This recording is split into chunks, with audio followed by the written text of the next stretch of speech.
I'm Gregor Rosa, I come from Vienna, Austria. I'm a tinkerer, father, and also studied at the University of Vienna, University of Technology. I have a background in computer science, and always had a knack for semantics and also integrating data, working with metadata, and organizing things. So you will see later that I've been thinking about this for a long time already. Now working at the Environment Agency Austria as a kind of geodata domain, geospatial analysis of land use, and also data harmonization projects in the EU, which kind of is a nice complementary thing to do. But I leave one day a week open for my own passion projects, and it's actually cross-pollinating, so I learn some things when working on the semantic prototype that I can apply to work, and the other way around, which is also nice. I already told you that I'm a regular here. I'm really happy to return every year. It's spring in Utrecht. It's also a nice experience, meeting the people, vibing, exchanging ideas, and see what people do is really amazing. I just heard a very personal story in a talk by Martin, I think. So it's really all about the P in PKM.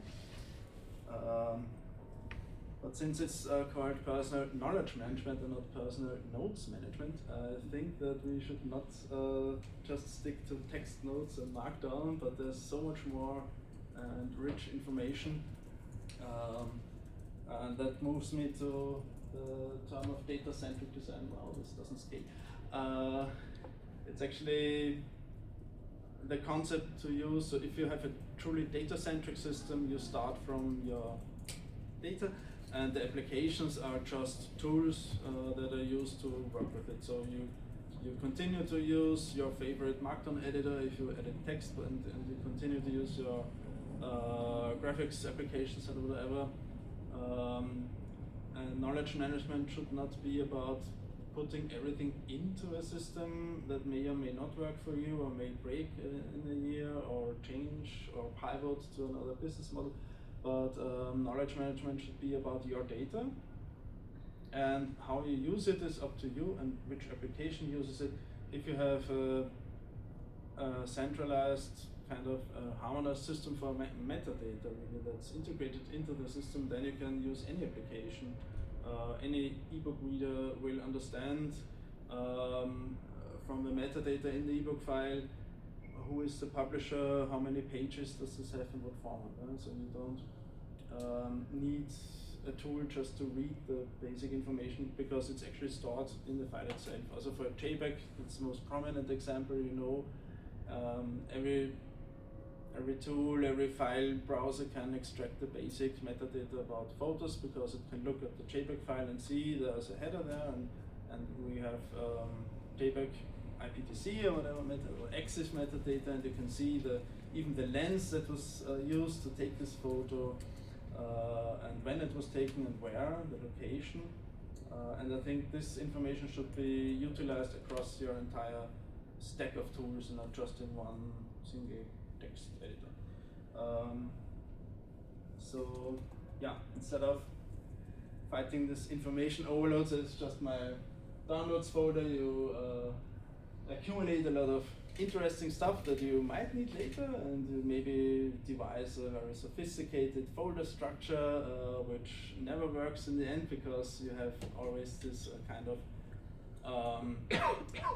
association mismatch. So depending on the context, a different folder structure would be needed. So if I have one project, I can put my files in there, and then I decide to reuse some of the assets in another project, and what do? You copy it or link, or so this structure doesn't really make sense, because it's actually a very old concept. It's more technical roots, and if you have some semantic background, you will see that this folder kind of has a ownership relation to your files. So if you put files in a folder, then really they are only in this folder, and the folder owns these files, and it's not an association, so you cannot use folders for classification. It's just a semantic mismatch, because the folder is then like a tag, but it kind of owns the files, so we cannot flexibly rearrange. So I set out to do a bit of a different thing, and what inspired me was late 90s. There was this big hype about BOS, which was really innovative operating system. That's why my demo will look a bit 90s to you, but don't let this fool you. It's a very modern system actually. And they thought about these very things. So it was actually the first OS for knowledge management maybe. Or they just didn't have enough time and money to hire developers to write big applications. But what they did was that all the files on your desktop became kind of enriched with metadata, and you could really see all your custom attributes in the file browser. So if you had an MP3 song, you could really see the length, the bitrate, the genre, everything that was stored in the header of this MP3 file, and you could search for it. And any application could become a music manager because it would just read this metadata from your file system. So it's not a separate tool. And also what I'm building is really not a vertical stack with a lot of plugins, but a horizontal infrastructure where you can still have plugins, but these are more like mini applications. And everything works on the data layer, on the metadata layer actually. So that's why it's called data-centric. I don't care about the application. Everybody should have their own choice what to use. So I've been thinking about this. Sorry, there should be some. I'm missing a slide here. Sorry. Yeah, something that's cut up in.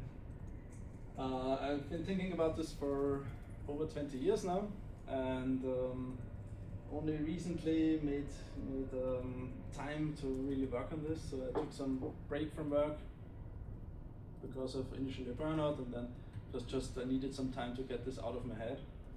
So like the first napkin sketch, so to say, was already 2003, and then I was thinking about how to link actually files and to add relations as first-class citizens to your files, at the file system layer. And only actually before the pandemic already, I started with the first prototype, which had native query support. So you can really say, okay, this node, what connections does it have? And you just have to use the file browser for this. There's no need to build complex queries. And then you know the story, like last year's speaking at the summits. I will come to the last point later. I have to switch back, sorry about that. So it's kind of, if you only use text to capture knowledge, you only see the shadows of the real world. It's a bit like the Plato's cave. You sit inside the cave and you talk about things, and you talk about, okay, this is kind of the place, and you're constantly forced to write about something, but it is not the real thing. So you write a note about the book with the metadata, and then you have your own notes, of course, but why can't I have a file that represents the book, like a digital entity? And this file then has the ISBN and the cover of the book and everything.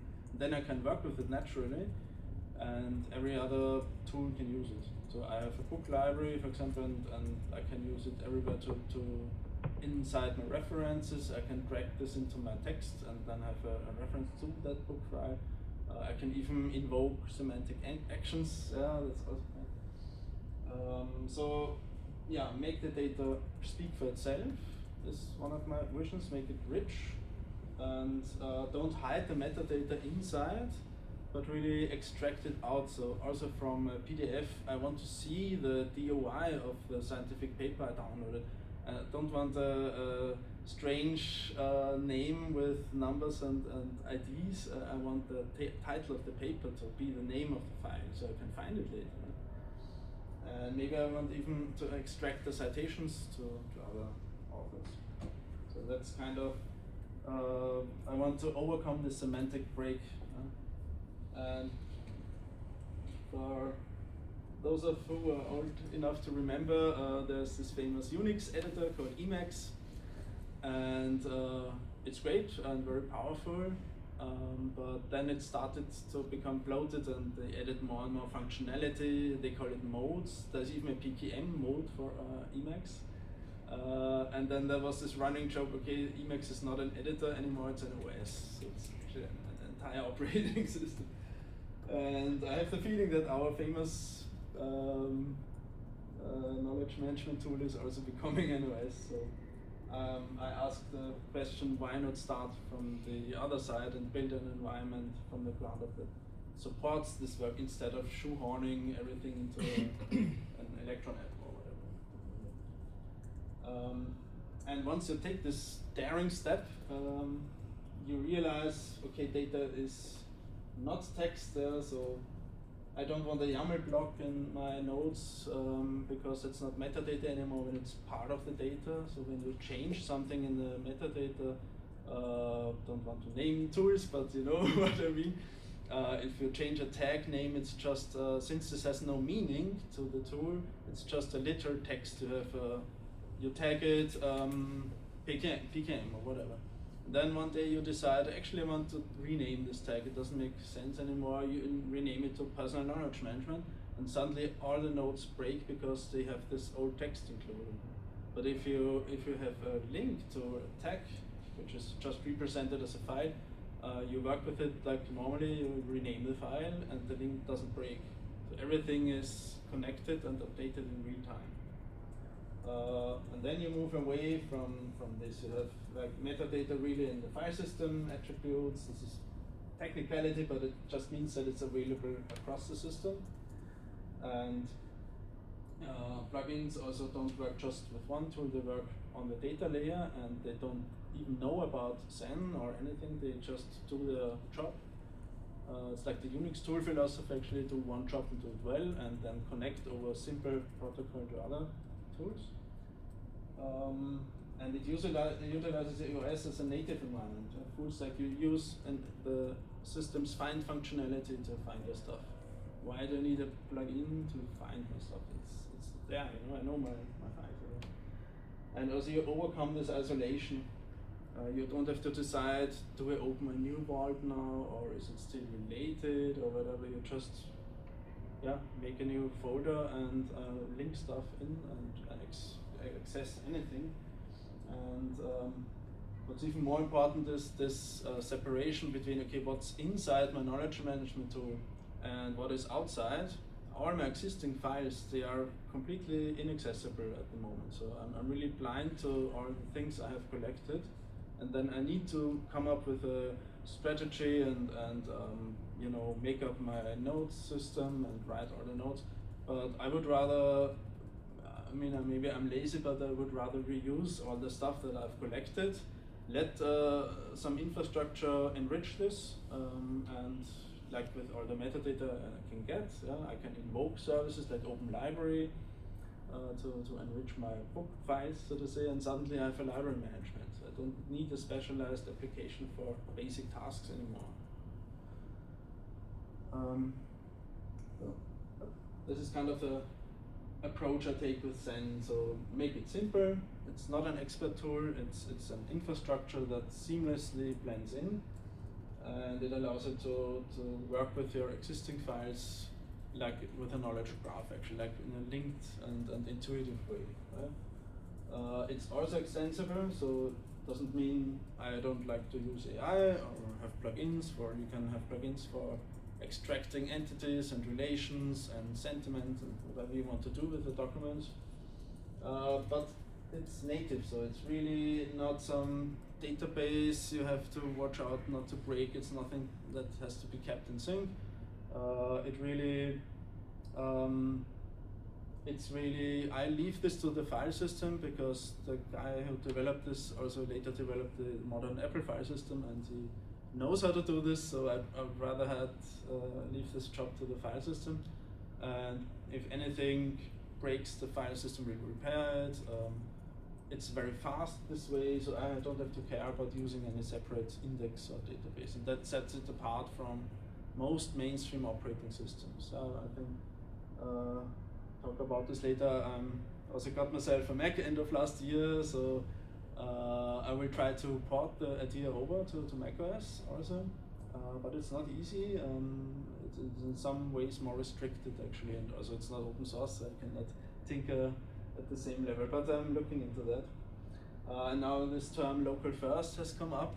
So it was last year, I was at the local first conference in Berlin, and it actually comes from the web development crowd, and they are also very sensitive about not running everything, not depending on cloud solutions, but opt-in, make it opt-in, so make it a local infrastructure that can reach out to online services if needed.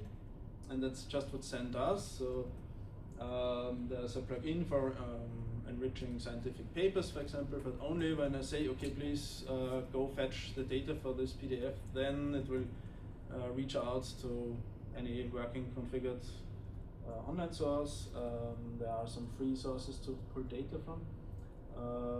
And then it will just save this in the file's metadata and make it accessible to the entire system. Yeah.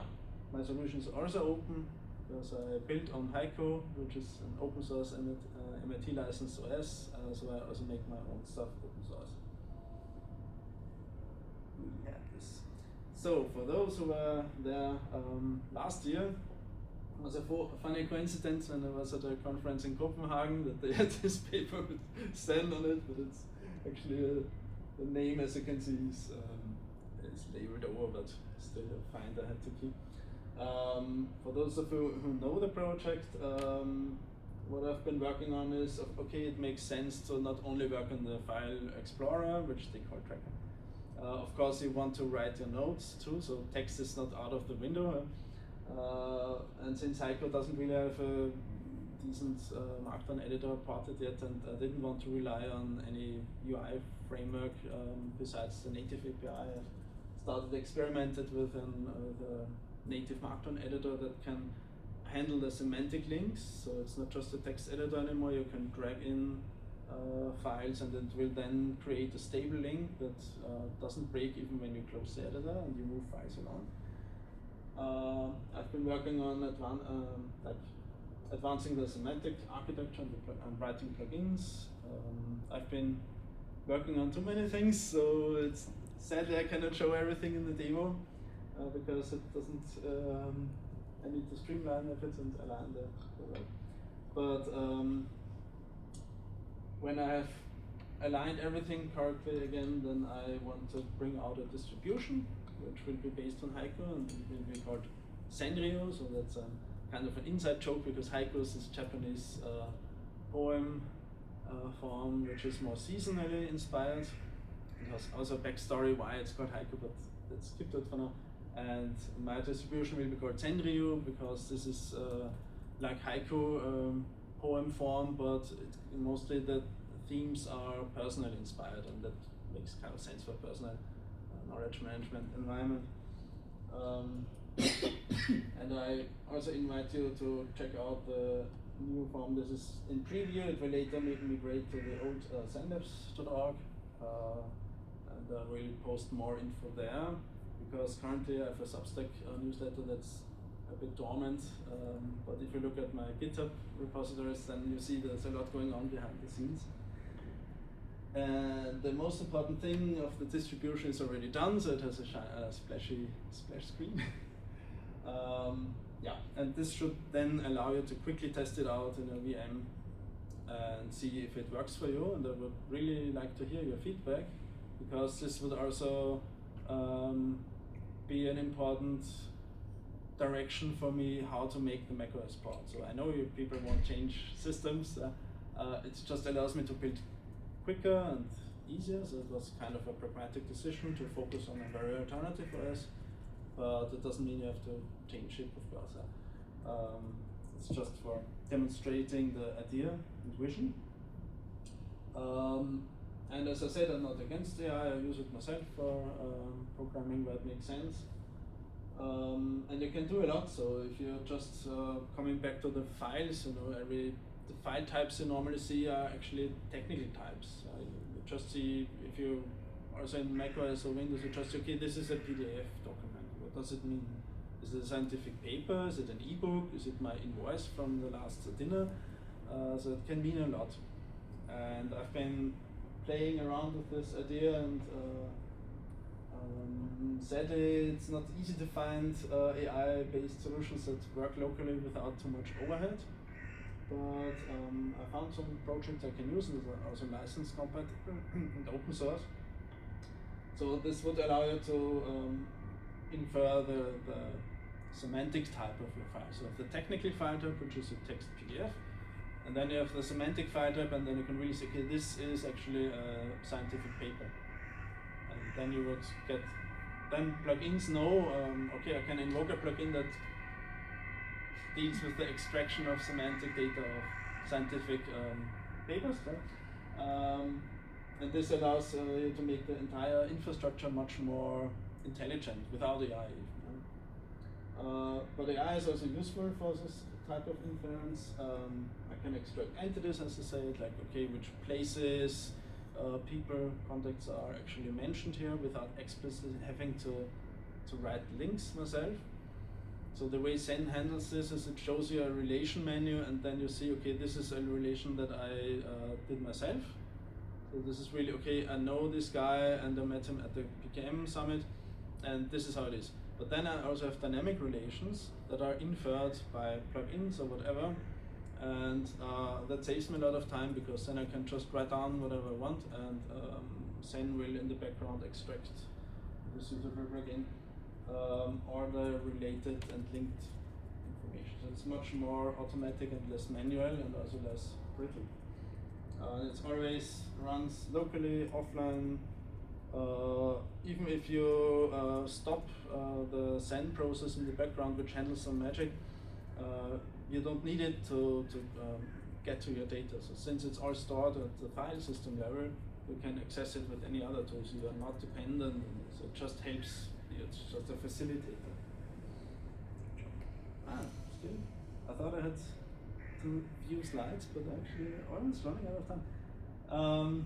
So what's next on the line is, as I said, the macOS part. This is only, so Apple was early on with colorful labels, if you know that. If you save a file, you can say, okay, this is actually productivity or whatever. This is cool, but it's quite limited to, I think, only 10 labels or so. And you cannot really do much with it. And that's a shame, because Apple's file system is also very capable. As I said, it was written by the same guy who worked on BOS and others, of course. But they have a really good support for metadata, and they can even, what I need is, I need to be able to use a file system index for your custom metadata. Like if you have a book type and you have an ISBN, I need to be able to search for that, because I don't want to use a separate database. And only like since 2 years with the latest upgrades, it became possible to do this in macOS. So that's what I'm looking into now. There's also a thing I call remote relations, because I have this little TrueNAS server chuckling along with my movie library and everything. And it's a local system, but I also want to reach out maybe and say, okay, this movie node's actually linked to a file that sits on my Plex server or whatever. Then I can create a remote relation, and then on my server there's a small app running, and this communicates with my computer, and it says, okay, with your, it's kind of an object ID, and it can perform a lookup and say, okay, this is the movie actually, even if it has been relocated, even if it's moved. So what I can show you shortly is a very simple demo. So don't be misguided by the optics. It's deliberately a bit retro, but I've been playing around a bit and say, okay, I met Martin at the PKM Summit, and okay, what can you do, right? And I've downloaded some document here. We don't see your screen. Oh, that's bad. We don't see anything happening. Let's see. Let's say it like that. That's the better description.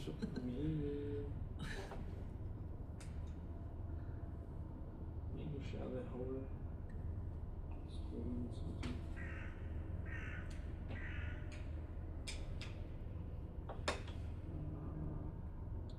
It should prompt me, right? Here's it. Change, stop extending, choose content. It has. Yay! Yeah. So That's better, I think. yeah. Isn't this nice? A simple system that's fast, works, doesn't force you to upgrade, doesn't want to sell you any crap. Yeah, and that's Haiku. Huh? So what I have here, I've downloaded some. I like to download stuff. I collect books in analog form and in digital form. It's just my thing. And what I didn't show is I can now say, okay, I build a new relation and quote this document in a node. And I say, okay, these are my findings. Then I can write some interesting observations, whatever. And if this now works, let's see, you would see that there's actually an open related menu here. I tried to make the UI simple. You see there's still some issues, but don't mind. And now I see a book quote. It would be a document reference. If I had a semantic type, now it thinks it's a book. But you see the direct relation on the file explorer to this document. You don't need a tool for that. It's all in the file system. And I can even show you the attributes are there. You can open a terminal, go in there and say, okay, search for this.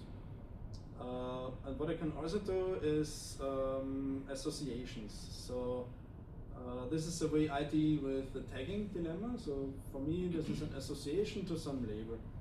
And if you see, I've been working on this like last night and tomorrow morning.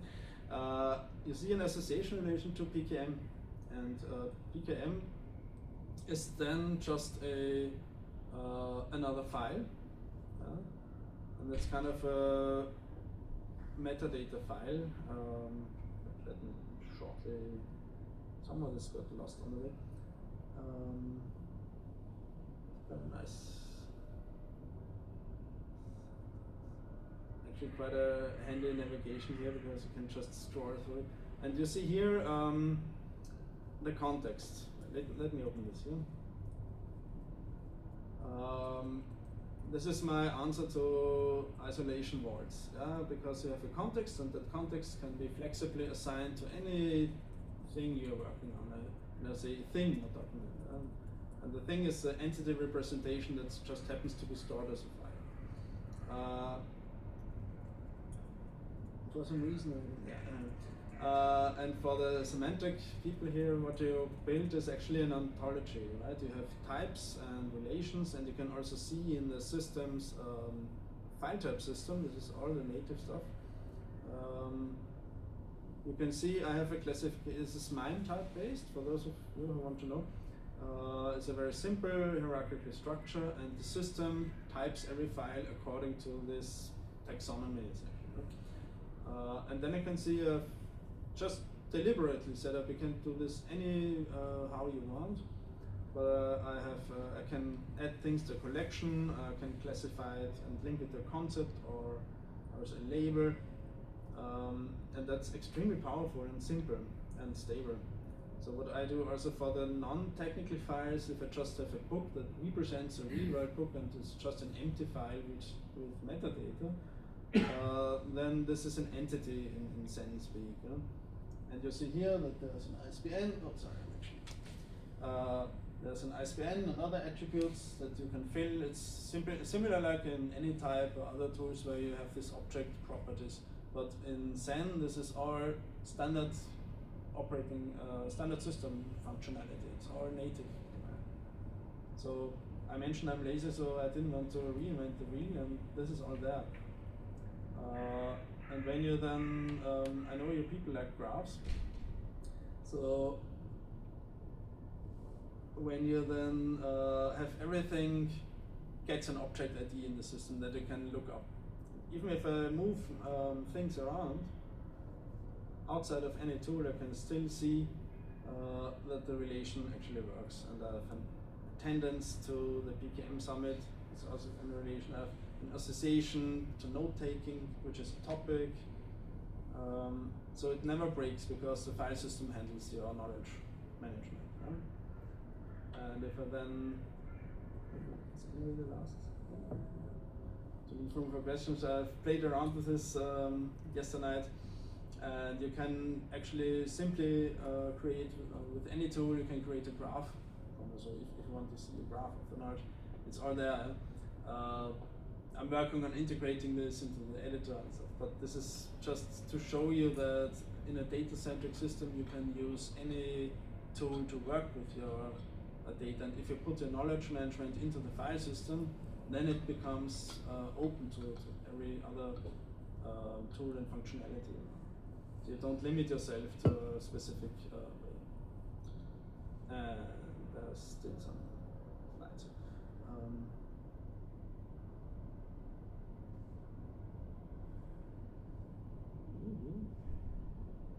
Yeah, so what have we covered? Files with semantic metadata. They are also searchable. I could use the system's find function, search for everything that deals with knowledge management. Then we have seen relations. We have also seen a navigation concept, how you can navigate related things. SENity I won't show because it's a very early prototype. Yeah, exactly that. So let's keep some room for questions. I've been busy actually back in the Christmas holidays setting up a new community and platform for blogging. It's a ghost blog, and I wanted to be ready for you to sign up, but take your time. I will post it on the PKM community later, because it's actually pretty cool. And that's it from me. To summarize, contact data. If you want to see this sooner on macOS, or if you just want to support me, this would be super appreciated, because it's all from my personal finance, because I believe in such a project is useful, and it's kind of an obsession, so I can't help, and it will stay free. Yeah, different channels to reach me, but most useful, most importantly, do you have any questions? What do you take away? What does this mean for you? Does this make sense to you? And would you use something like that on a Mac? So if it integrated with your Finder?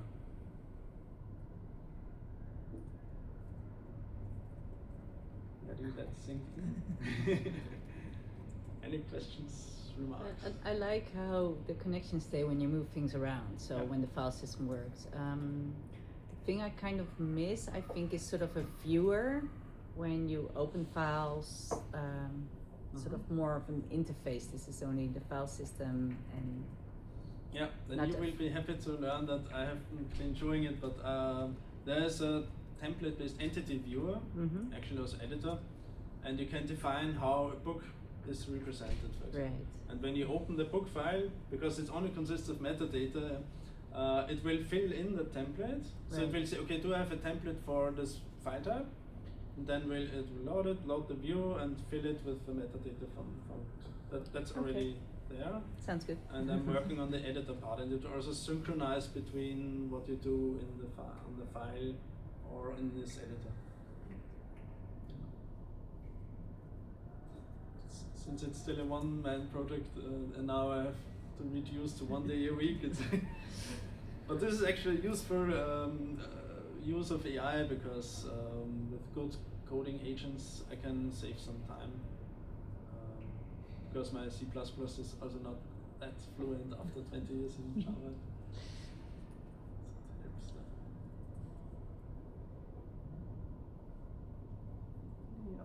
And any ideas? What would it take for you to use it, or is it completely strange? And for me, as a non-IT person, this is very abracadabra. For how should I use? I think that's the same question. I miss an interface, and I understand the concept of it's all data, and it's really, but it's not really tangible. Mhm. I would say, for me, but maybe it's And me that's and why I I'm not started the- this editor also, Yeah. because this would then have plugins for different visualizations. It already has an outline, and you can just drag in files like references, and it will then save these as relations. So you can use still your text node as a container, Yeah. and then link outside. This is so. I'm just showing this in the file explorer because If you it's need kind of somebody that is different. not technical and you want a tester, reach out. Yeah. Yeah. So I will leave the contacts anyway in the Yeah. community, and I would be really happy to see someone using it and telling me either completely bullshit or. Where can you download it? Because if I check the blog senslab.org, but in the GitHub, but I don't see what I should download or how to use it. Where to use it? Yeah, so that's where the distribution comes in. So on SenLabs on GitHub there are different sub-projects, and I just need to work them at the same time to usable state and then package this up. And what held me back a bit was to see how you can actually maintain these ontologies, because you need to keep the metadata stable. I mean, there's a formal normalized internal name that should stay stable. You can then have as display name, but I have finally found a solution how to actually upgrade and install and uninstall these types and relations, because I don't want people trying out and then everything breaks in the next update. Yeah, that would be SENryu. You were asking when people would on a Mac would use it, and I was wondering. I'm using an app called Bookmark. Yeah. You know that one? Yeah. Because this is the phase that you are in. Feels like it's more proof of concept for now than a finished product. Yeah. And so for me on a Mac, I have the idea that Bookmark ticks all boxes instead of switching to another system.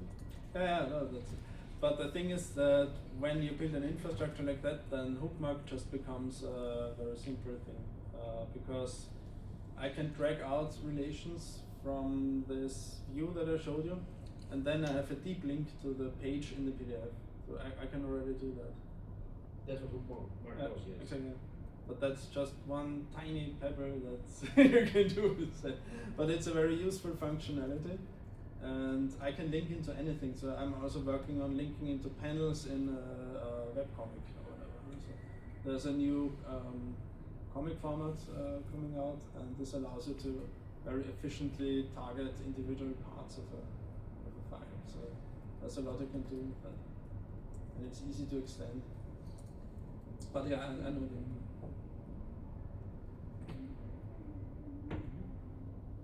Yeah. So.